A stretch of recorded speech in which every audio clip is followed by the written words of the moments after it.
नमस्कार भावांनो, हिंद केसरी मैदानमध्ये आपलं सर्वांचं स्वागत आहे. तर भावांनो, आज एक मैदान संपन्न झालं, देवाभाऊ केसरी मैदान.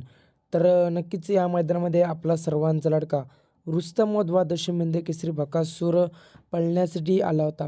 आणि नक्कीच आज बकासूरचा पैरा होता घोडच्या सर्जासोबत.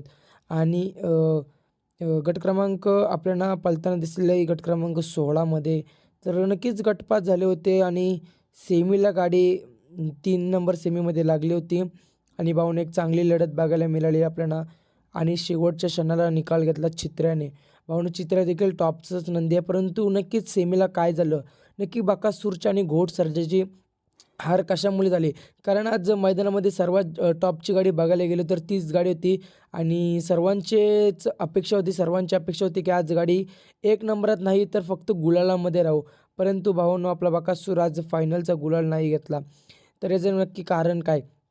तर भावांनो, आज मातीचं रान, त्यामध्ये तुम्ही जर सुट्टीला नीट बघला असेल तर आपला घोडचा सर्जा देखील पडला होता खाली. आणि भावांनो, एक मातीचं रान असल्यामुळे त्यांना पळायला नीट जमला नाही. आणि त्याच्यात फाटी देखील खूप कमी होती. फाटीचा पल्ला देखील खूप कमी होता. त्यामुळे भावांनो, काही त्यांचं योग जुळून आला नाही. आणि त्यामुळे आपल्या बकासूरला आणि घोडसर्जाला हार पत्करायला लागली. तर असो भावांनो, हार जीत हा तर खेळाचा भाग आहे.